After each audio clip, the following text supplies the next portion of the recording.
I feel like people has used Steph against you. Clock coming to an end at 3. Here's Lillard, gives it up. Got to get one up. Here is Curry, and it's good! It's some pros and cons to, like you said, to being the younger brother of Steph and the son of Duel. Since the Curry family entered the greater basketball landscape in 2008, Steph Curry has always been the main character of that story. Despite how much everyone in the family had proved they were capable of scoring and shooting from 3 with the best of them, Steph was the one who attracted the most attention and had the most hype. 12th three-pointer of the game. The brilliant shooting of Stephen Curry continues.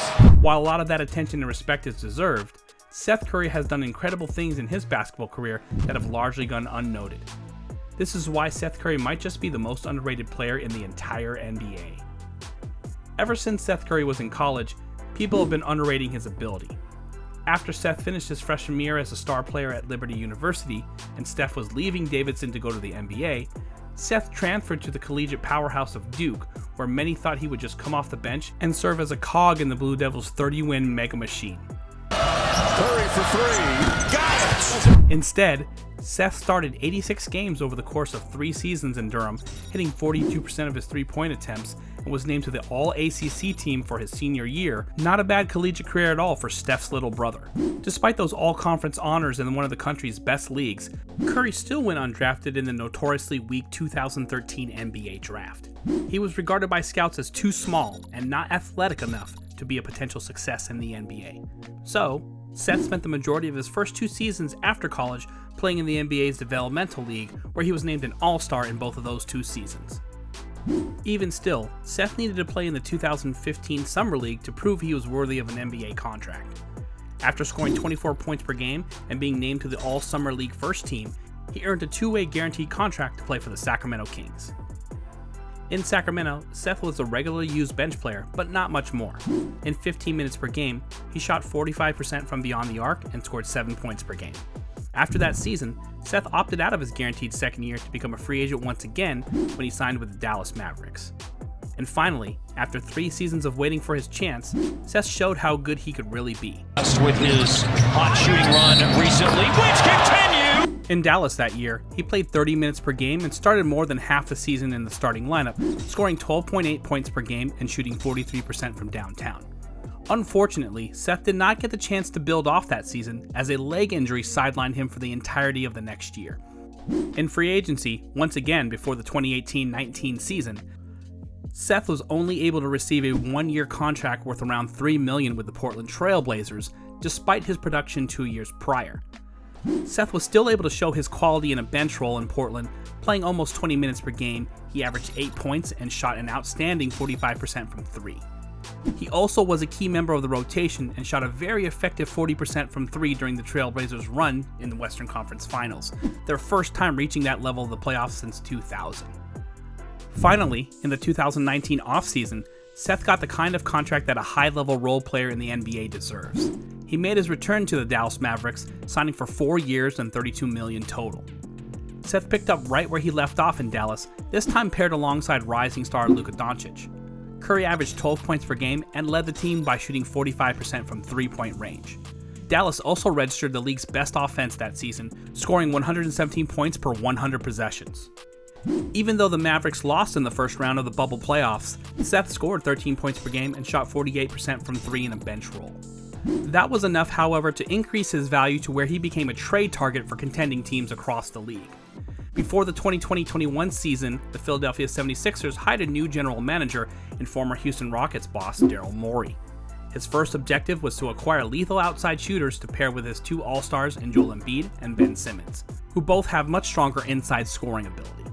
Morey's first target was Seth Curry, who he gave up a young second-round pick and quality starter Josh Richardson for in a trade with Dallas. Once again, Seth showed his tremendous value in Philly, stepping into a permanent starting role and scoring 12 points per game and shooting 45% from 3 for the second consecutive year. The 76ers were looking as if their years of trusting the process were finally going to pay off as they finished that regular season with the number 1 seed in the Eastern Conference and their best team win percentage since they last made the finals in 2001. While the 76ers did not end up getting as far as they would have liked to in the playoffs, it was not because Seth disappointed. In fact, Seth may have just been playing the best basketball of his career so far. In the first round, Seth averaged 16 points per game as the 76ers cruised past Washington. The starters reunited. Curry taking on the toe. And in their surprise series upset loss to the Atlanta Hawks in the second round, Seth scored 21 points per game across the 7-game series and shot almost 60% from beyond the arc. Statistically, the only people to average those kinds of numbers over an entire postseason of at least 7 games while shooting more than 1 3 per game are Chris Mullin in 1991 and Chris Middleton in 2018. That is how good Seth was in the 2021 playoffs for the Sixers. Unfortunately, once again for reasons outside Seth's control, the 76ers won a transition period as an organization. The first half of the year, the team was waiting on Simmons to either show up to play or get traded, but despite the uncertainty, Curry performed well again. 15 points per game on 40% shooting from 3 while starting all 45 games he appeared in. Despite that, the 76ers used Seth as part of the package to send with Simmons to the Brooklyn Nets to acquire James Harden. Curry stepped into a starting role immediately in Brooklyn, where he continued scoring 15 points per game and shot 47% from 3 upon arrival. Not only did he help the Nets get out of the play-in tournament with a win against the Cleveland Cavaliers, Seth scored 15 points per game and shot better than 50% from 3 in their first playoff round series loss to the Boston Celtics. That brings us to where we are now. Despite all of the uncertainty in Brooklyn surrounding the failed trade request of Nets talisman Kevin Durant, Seth Curry and Ben Simmons and Kyrie Irving are still Nets and are expected to fill out the starting lineup for a team that expects to compete for a championship if everyone can get along. Seth has averaged 11 points per game in his NBA career in total, while shooting 44% from 3 on his career. In recent seasons, though, he's been a consistent 12 to 15 point per game performer and has upped his game to even higher levels in the playoffs. Seth's salary is just under $9 million for the upcoming season, below average for a playoff caliber starter, and he's entering the final year of his contract in what will be his age 32 season. While some may see that as the start of the downward trend in his career, his elite shooting ability means he likely will be playing a key role in many winning basketball teams moving forward. What Seth Curry has done throughout his career is truly incredible. Despite who his brother is and what Steph had accomplished for himself, Seth was seen as an afterthought in the NBA world when he first entered it. Even still, Seth played his game and proved many people wrong. Seth has played in 377 NBA games in his career, and there are only 101 players in league history who have gone undrafted and appeared in at least that many games. Of those 101 players, he has made the 16th most three-pointers, is the 16th leading scorer by points per game, and is number 1 in three-point shooting percentage. His accomplishments are truly remarkable and make him arguably one of the most underrated players currently in the NBA. Thanks for watching the video. If you enjoyed it, make sure to leave a like and subscribe to the channel for more. Who do you think is the most underrated player in the NBA and why? Let us know in the comments below. See you next time.